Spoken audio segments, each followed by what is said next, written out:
Namasté et bienvenue dans cette troisième vidéo de la petite série des 4 commensurables. On avait parlé de Maitri, de la bienveillance, de l'amitié qu'on doit cultiver envers ceux qui sont joyeux. Nous avons parlé de la Karuna, qui est l'aspect ou la qualité du cœur qui nous amène vers ou sur la voie de la compassion envers ceux qui souffrent. Et aujourd'hui, on va parler de Mudita, de la révérence envers les sages. L'importance de cultiver cette qualité, cet aspect du cœur, d'être en humilité, de révérence envers le corps de sagesse. Extrêmement important. Parce que nous avons l'accès à la connaissance, ce qu'on appelle en yoga le vidya. Et on dit aussi que grâce au vidya, on sort de avidya. Avidya qui est donc le contraire de la connaissance, ce qui signifie l'ignorance. Et on dit aussi que l'ignorance est la première cause de souffrance d'un humain. Voilà.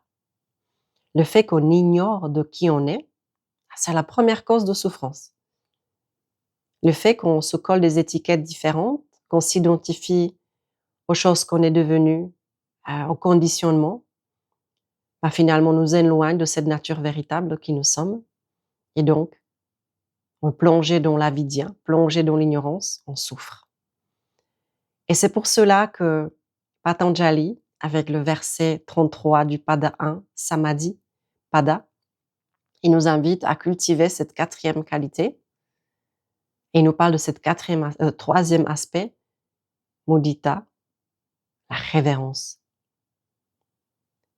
envers ceux qui transmettent la sagesse grâce à leur lumière, de corriger l'intellect, de challenger nos croyances limitantes.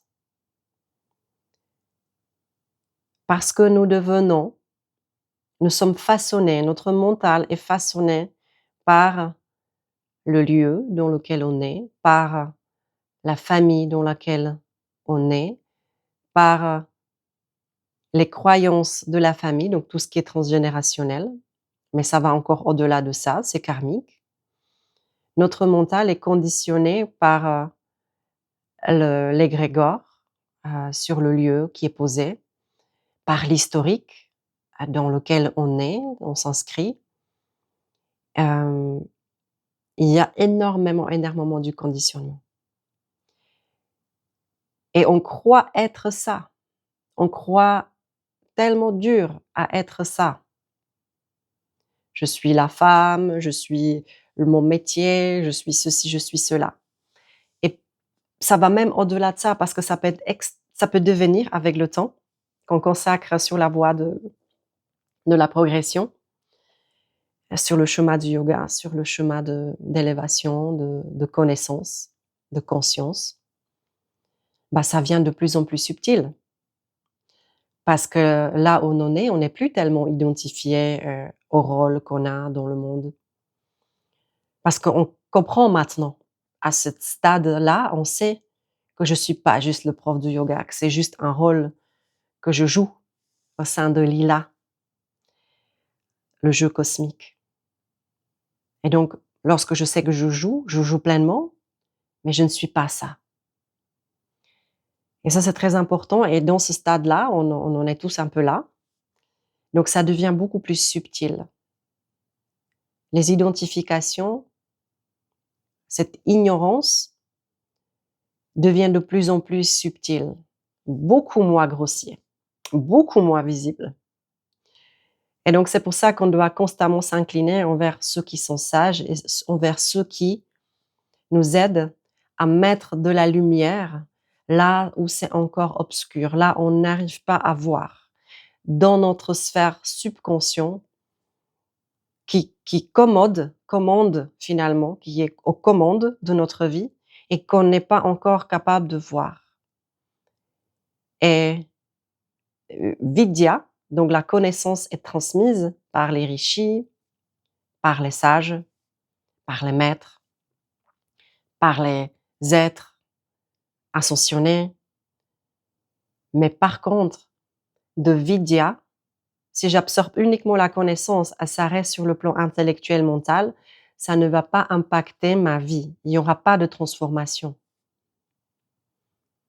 Donc, ici, on doit commencer à se tourner un tout petit peu de nouveau à l'intérieur. Comme je t'ai déjà invité dans le Maitri et dans le Karuna. Si je ne peux pas être en amitié avec quelqu'un d'autre si je ne le suis pas avec moi, je ne peux pas être compatissant. Ce n'est pas la compassion si je ne le suis pas déjà avec moi-même. Et donc, le vidya que j'absorbe de mes maîtres, il doit être absolument converti en expérience dans ma propre vie au sein de ma conscience. Et donc, je dois automatiquement venir cultiver la sagesse qui est déjà à l'intérieur de moi. Je dois cultiver l'accès que j'ai à mon gourou intérieur, à mon maître intérieur. Je suis la seule personne qui peut avoir à vraiment accès aux codes qui me sont propres. Donc la sagesse ancestrale, à laquelle je partage avec toi sur cette chaîne, est la carte. C'est la carte, la roadmap. Mais ce n'est pas la vérité ultime. Toi, tu dois aller trouver les codes à l'intérieur de toi pour naviguer grâce à cette carte. Mais les codes sont en toi. Et c'est pour ça que Mudita, c'est vraiment la cultivation de la révérence envers ceux qui nous transmettent via leur canal, magnifique, mais en même temps cultiver la révérence envers notre propre canal, envers la sagesse innée qui est déjà présente. De cultivation de cette révérence, de se tourner toujours à l'intérieur, de s'incliner devant cette sagesse qui est déjà présente à l'intérieur de nous, ça devrait faire partie de la pratique au quotidien pour que Vidya puisse être transformée, convertie en Jnana, ce qu'on appelle Jnana en yoga, la vraie connaissance. Mais Jnana, c'est expérimentiel, tandis que Vidya est quelque chose qui se transmet. Ce que je suis en train de transmettre, c'est le vidya. Grâce à mon maître, à mes maîtres, à des personnes que j'ai rencontrées, les profs, les chamans. Là, c'est le vidya que je te donne la carte. Tu dois prendre la carte et de faire ta lecture, d'en faire l'expérience en toi pour avoir l'accès à Jnana. Jnana ne peut pas être transmis. Jnana, c'est cette connaissance révélée qui se révèle qu'à toi. Les rishis ont eu Jnana, ont eu l'accès directement à Jnana de la source. Ils ont eu l'expérience de la sagesse et ils ont commencé à transmettre à partir de Vidya. La connaissance peut être transmise de gourou à l'élève qui vient gourou, qui a des élèves, etc. Et je dis le mot gourou, ça peut être maître, ça peut être sage, ça peut être nommé différemment, si le mot gourou te dérange ici. Le gourou, c'est marrant parce que des fois, on peut être un petit peu dérangé par les mots. C'est la même chose, le gourou ou le dieu. C'est deux mots qui dérangent beaucoup. Gourou, c'est simplement celui qui t'amène de l'obscurité à la lumière.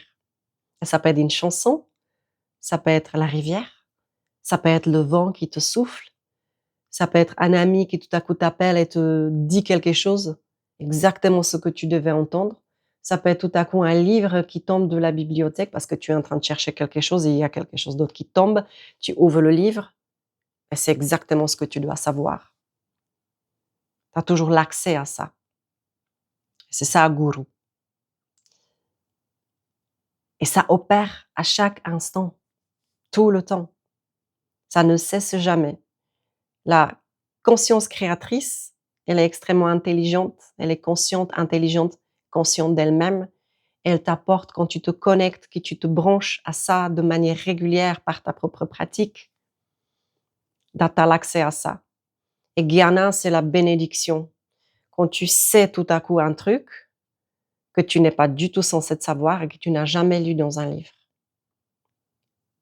Tu as récupéré un code qui t'est propre et que tu as besoin, comme un morceau de puzzle, pour mettre sur ta mosaïque. Waouh, j'ai compris ça. Aujourd'hui, c'est la grâce, la bénédiction.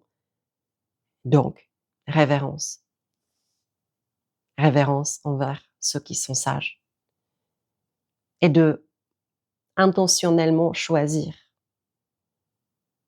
la sagesse, de s'entourer du corps de sagesse pour que cette lumière de la sagesse éclaire ton chemin, éclaire qui vient venir quoi? De mettre du subconscient à la conscience pour que tu puisses aller t'alléger, devenir plus léger, de déposer ton fardeau, déposer tes bagages, voyager léger. Voilà pourquoi la révérence mudita.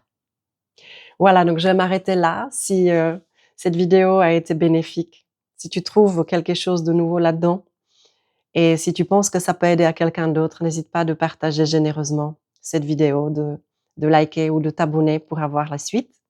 Et on va parler de upeksha, de l'équanimité ou de l'indifférence dans une vidéo prochaine. Voilà, je t'embrasse, je te souhaite le meilleur. À une prochaine vidéo.